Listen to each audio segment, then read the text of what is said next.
सोचिए, आप एक ऐसे बाजार में जाएं जहां आपको आलू, प्याज और टमाटर की तरह दुकानदार नोटों के बंडल बेचता नजर आए, तो आपको कैसा लगेगा?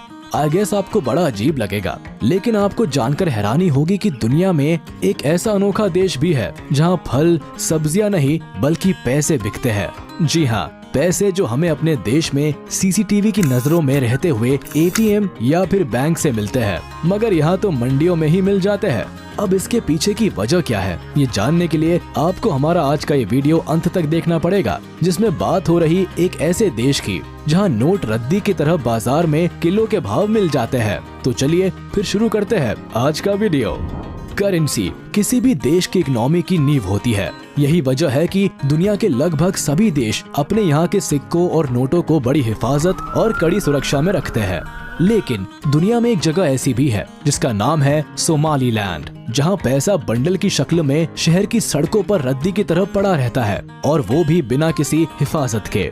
अब आप ये मत समझिए कि यहाँ राम राज स्थापित है और किसी को भी ना पैसे का लोभ है और ना ही चिंता। अब ऐसा क्यों है, इसके लिए हमें जरा इस जगह का इतिहास जानना पड़ेगा, जिसके लिए कुछ साल पीछे जाना पड़ेगा। कुछ साल से मतलब कुछ साल ही है, यही कोई 3-1 दशक पहले।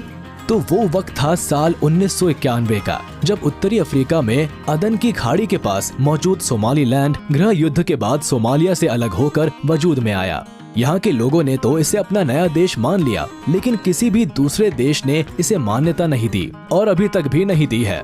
लेकिन मीडिया में छपी खबरें बताती है कि यहाँ के 40 लाख की आबादी खुद मुख्तार जमहूरियत का दावा करती है, मगर इस जगह की हैसियत बेहद गरीब मुल्क वाली है, क्योंकि यहाँ ना कोई सरकारी व्यवस्था लागू है और ना ही यहाँ के लोगों के लिए रोजगार का कोई साधन है। वैसे यहाँ से भारी मात्रा में ऊँटों का निर्यात होता है, लेकिन फिर भी इतना नहीं कि देश के लोग सुकून से और आराम से जिंदगी जी सके। यहाँ का ज्यादातर हिस्सा रेत की चादर से ढका रहता है। वहीं पानी की कमी की वजह से इलाके में सूखा पड़ जाना आम बात है। नतीजा, सोमालीलैंड में साधारण नहीं बल्कि गरीबी का स्तर बहुत भयंकर है, और यहाँ की करेंसी का नाम है सोमालीलैंड शिलिंग, जिसकी वैल्यू चूरन में मिलने वाले चिल्ड्रन बैंक के नोट जितनी है। मगर फिर भी यहाँ सोमालीलैंड शिलिंग के 500 और 1000 के नोट ही चलते हैं। बताया जाता है कि यहाँ एक अमेरिकन डॉलर के बदले 8500 से लेकर 9000 सोमालीलैंड शिलिंग के नोट मिल जाते हैं। वही अगर कोई $10 दे दे तो उसको नोटों की वैल्यू के हिसाब से नहीं बल्कि किलो के हिसाब से शिलिंग दिए जाते हैं, और वो भी 1-2 किलो नहीं, पूरे 50 किलो सोमालीलैंड शिलिंग। वही अगर यहाँ किसी को सिगरेट की तलब लग जाए और उसे एक सिगरेट खरीदनी हो तो उसे हमारे यहाँ की तरह 10 या फिर 20 या 22 रुपए नहीं बल्कि पूरे 500 या फिर 1000 शिलिंग का नोट चाहिए होता है। वही थैला भर सब्जी खरीदने के लिए थैला भर नोटों की जरूरत पड़ती है, और अगर किसी को गलती से कोई कीमती गहना खरीदना हो तो उसे शिलिंग के नोट से भरा ब्रीफकेस नहीं बल्कि ठेला गाड़ी दुकान तक ले जाना पड़ता है। अब यहाँ हम आपको ई रिक्शा या फिर टेम्पो का उदाहरण भी दे सकते हैं, लेकिन दिया नहीं, क्योंकि यहाँ पर एक पहिए वाली ठेला गाड़ी सबसे ज्यादा चलती है। यही वजह है कि यहाँ की राजधानी कही जाने वाली हर्षिगा के बाजारों में अक्सर लोग ठेला गाड़ी पर ही नोट लाद कर चलते हुए नजर आते हैं।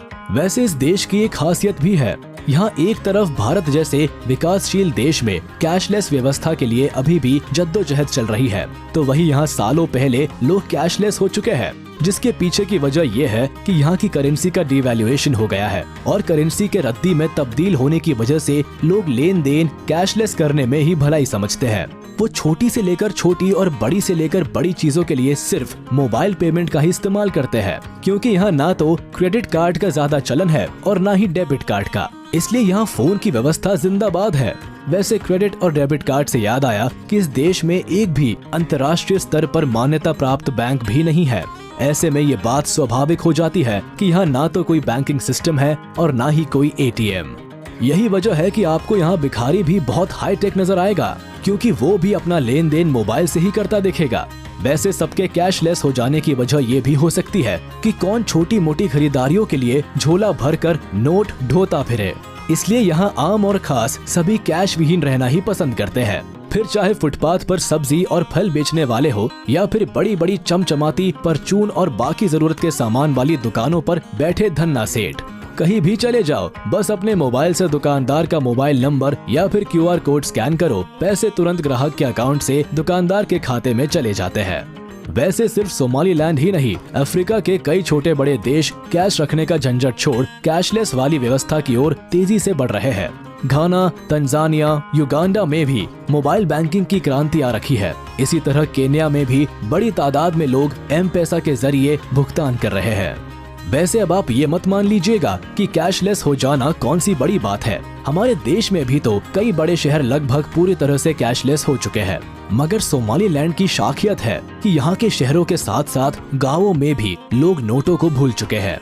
बीबीसी में छपी रिपोर्ट बताती है कि यहाँ के गाँवों में 60% से ज्यादा लोग अब अपने मोबाइल के जरिए ही पूरा लेन देन कर रहे हैं। साथ ही यहाँ 16 बरस से ज्यादा की उम्र वाले 88% लोगों के पास मोबाइल फोन है, जो उनके लिए बातचीत करने का तो जरिया है ही, मगर अब ये उनका निजी बैंक भी बन गया है।